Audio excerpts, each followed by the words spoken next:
Now, this is my very first past life regression that I ever did with a client, and it's been verified. Now, this case study was taken from my book, Regression Therapy. Now, Diane was my subject, and she's also been a friend of mine for many years. So when I asked her if she would like to be my very first volunteer to practice a past life regression with, she kindly said yes. And I felt really excited at the possibility of discovering her past life memories. Now, this was the first time I had ever hypnotized Diane. So obviously I had no idea how the session would go, or even if I could hypnotize her at all, but I felt pretty confident. I'd done a lot of practice, just practicing my inductions, and I thought I probably could do this well. So as she lay down on the couch, I began the hypnotic induction that I'd learnt, and she quickly drifted into a very deep hypnotic state. So then I began to guide her back through time, through regression, back through her memory to remember a time before her current life and to tell me when she was there. And where was she? What was she doing? And then eventually she started to speak, but her voice was really soft.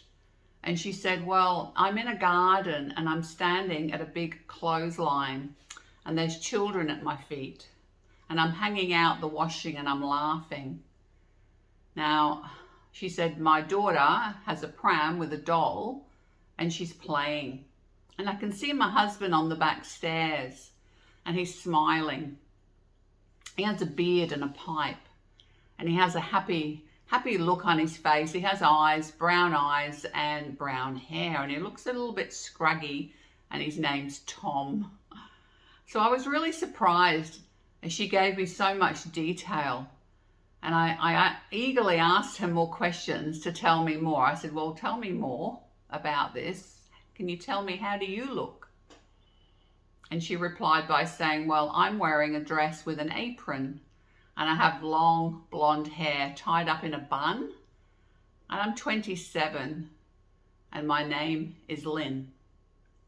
I only have one child, a daughter called Chrissy, and the other children are from the neighbors. So the house where I live is wooden, painted white with verandas all around, and it's a very big house, and there are 7 steps leading up to the house. Now the windows have lace curtains and it's breezy today and they're blowing in the wind. So I asked her to tell me more about Tom and her life. And she began to tell me that, well, he works away, she said, for months at a time, and he's a drover. And she told me that they lived in New South Wales. Now this is a country, this is a state in Australia. And she said, we live in a country village called Barrie, and her family lives a long way away in Victoria. They moved from Victoria for Tom's work, and he goes away for months on end. So after the session, I did some research and I found out that Barrie is an outlying district of Mount Morgan, located near Rockhampton in Queensland. So it's interesting to know. What I found out was that on the 6th of June in 1859, Queen Victoria signed letters to form the colony of Queensland, and on the 10th of December in 1859, Queensland was formally separated from New South Wales to become an independent state of Australia. So I moved her forward in time so that we could find out more about her life as Lynn, and we moved to a turning point in her life. And she told me that she was 54 and that she'd hurt her left hip and she was laying in bed. Tom had passed away. Now she was back in Victoria with family and she was helping a brother and his wife with their family. Now Tom had been in a fire and he was away working, and he was caught in a bushfire and he never came back. So I asked her if Tom reminded her of anyone in her current life. and she said that he reminded her of her husband in her current life as Diane. So when the person is in a deep hypnotic state and fully engaged in the details of a regression, they are directly connected to their subconscious mind. And more than often than not, they can access far memories when in this state. But there is usually a part of the mind that is aware of the present time. So this is why they're able to recognize people in the past life as perhaps people that are in their current life. Quite often they can recognize the soul essence of the person and often realize that the same soul has reincarnated with them in their current life, but in a different body. Because we often reincarnate with the same souls. And these souls are generally members of our soul family that we reincarnate with through many lifetimes. Now, Chrissy, her daughter, she told me, she was in her 30s now, and Lynn had hurt her hip and it was getting worse and she was struggling to walk with it, and she was going into town to the doctor. Now, the town was Bendigo and they took the horse and cart to get there. She said it takes hours to get there and it's very hot. She said, my brother works on the farm and he grows our food, and he has lots of children and there's no money, and he's out in the fields and we look after the children while he's working. Now, he is my son in my current life. And she said, Chrissy, my daughter, is my stepdaughter in my current life. So she began to recognize these characters in a past life. So I moved her forward again in the life, and she said, I'm now at my brother's funeral. He was trodden on by the horses and his name was Simon. I'm 62 now, and his wife Matilda is very upset, and the children are grown and they're trying to help her. And I know I won't be long. It won't be long before I'm gone and I'm ready to go. She said life was hard and tough, and I feel like I'm tough now, and we will have to work the fields ourselves, so it's very hard. So Chrissy is still with me. She never left. And I now moved with her to the end of her life. I moved her to the end of her life, to a death. And she said, I'm 63 and I'm lying in the dirt resting. And I was trying to get Chrissy, she said, to get to her into town, and I ran out of water and my hip is sore. I'm walking because I didn't have the horse or cart. And Matilda needed help. She's very sick and I wanted to catch up with her before they got to town. The boys don't know what to do. I shouldn't have left them. And I'm hoping she'll come back soon and find me. I have 2 bags of water, but I didn't check them and one was half empty. So I'm laying here for a long time, and it's okay now because Chrissy never came back.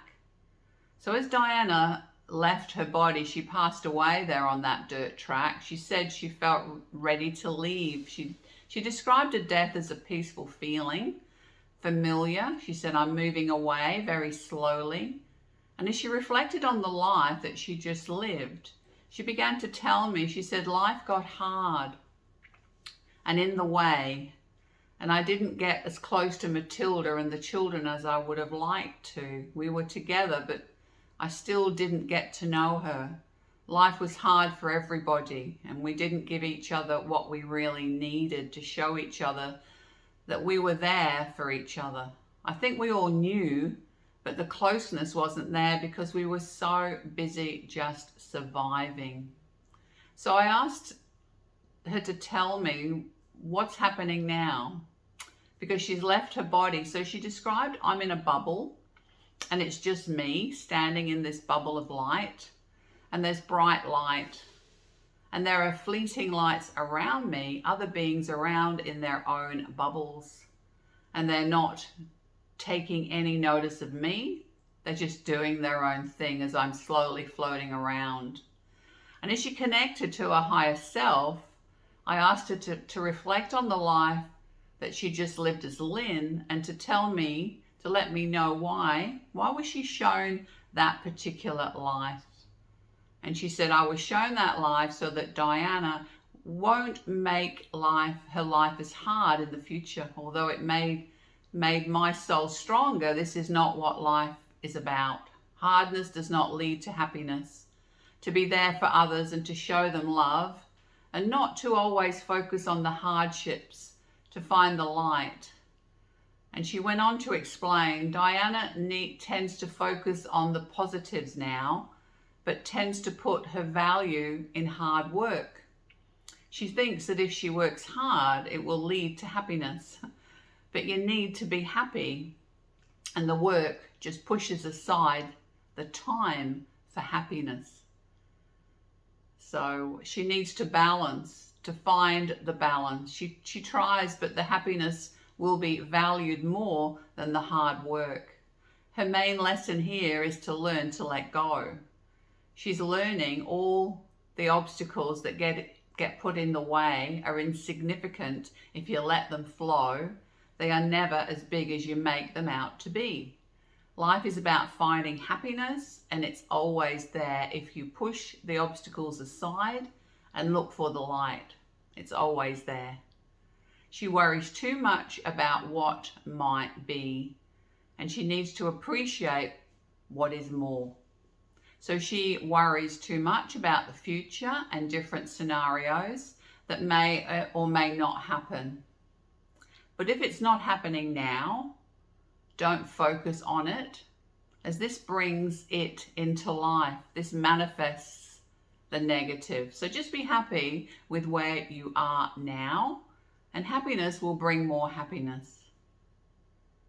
So she said, I said, is this a theme or a pattern over more than one life? And she said, yes, a lot of lives, 2 other lives, where she's been searching for happiness when it was already there. So in the life as Lynn, the happiness was there, but she was too busy worrying to enjoy the people and the happiness that she already had. And one of the other lives was lived in Europe as a man, and his name was Beauregard, and he was wealthy and extremely arrogant, and he thought he had all the answers. He wore a blue suit and thought it was important how others perceived him. It was all about how he was seen by others. And he was very cocky, and he died when he was hit by a tram as a young man. So I asked her, well, what have you learnt from that life as Beauregard? What can Diane learn from that life? And she said, well, what matters most is how you see yourself, not how others see you. He thought everybody loved him, and he only cared about what other people thought about him. But he was a really ugly person on the inside. He should have taken more care about who he wanted to be and about himself rather than what he thought everybody else wanted him to be. Now, he wasn't happy. He thought he would find happiness through the eyes of others and what they thought of him. Now, if they all liked him, then he would be happy. He wanted to impress people, but he didn't do a very good job. So I then asked, well, who were you in the other lifetime? And she said, well, the other life was a female life, and her name was Lynette. And she flirted with everybody. She was always partying and drinking and laughing, but it was a fake laugh. She had many, many lovers and moved from one person to the other very quickly. She thought she was happy, but she wasn't, and she died in a fire when she was quite young. So I said, well, can you see a thread or a pattern that runs through all these lives? Can you tell me what is this thread or pattern? And she said, yes, she's trying to find happiness and the perception of happiness. It seems that in the lives they are searching and searching for happiness in some way, but you don't need to search. It's right there. Just grab it and be happy. So then I asked, well, what does Diana need to do to find happiness in her current life? And the reply was, well, she just needs to stop every now and then, and she knows the happiness is there, but she worries that if she doesn't keep working hard, it will go, it will slip away, but it won't go. She is still trying to prove herself to everyone else, but she doesn't need to. It's all within herself. She's trying to prove that she's worthy of being. And by working so hard, she thinks that this will lead her to being happy.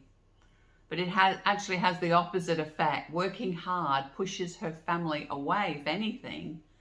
And it's about pride as well. Because once again, it's how other people perceive what she does. She doesn't want to be seen as lazy or not contributing to the family. So a few weeks after this session, she'd gone away and had to think about the session and how it affected her. And she contacted me by email. And this is what she had to say about her session. She said, the past life regression session that I had really opened my eyes. I had never been hypnotized before, but I trusted Lorna totally and knew that whatever happened, whatever I told her was okay.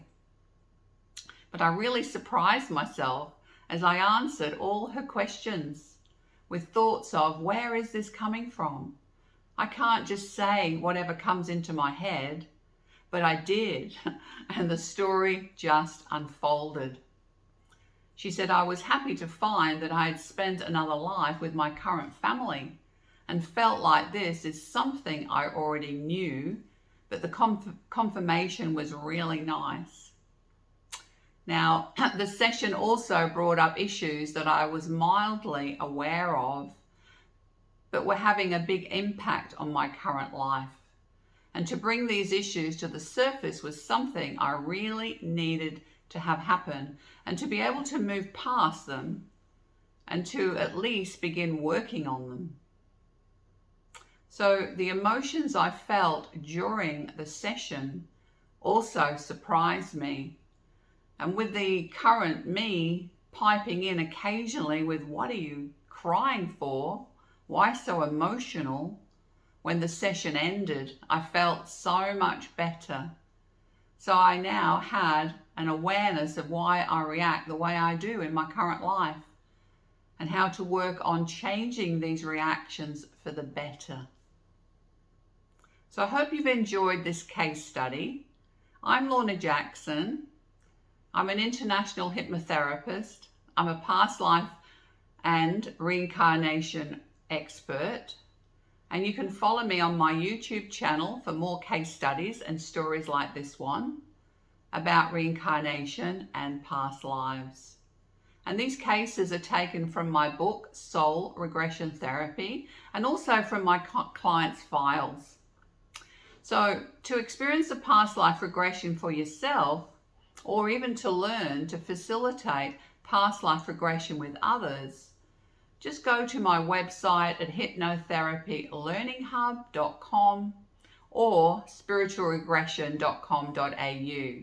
Now I will post the links below, but please like and share this video and subscribe, and just click on that notification bell so that you'll be notified when I upload new videos like this one, which I am intending to do over the next few weeks.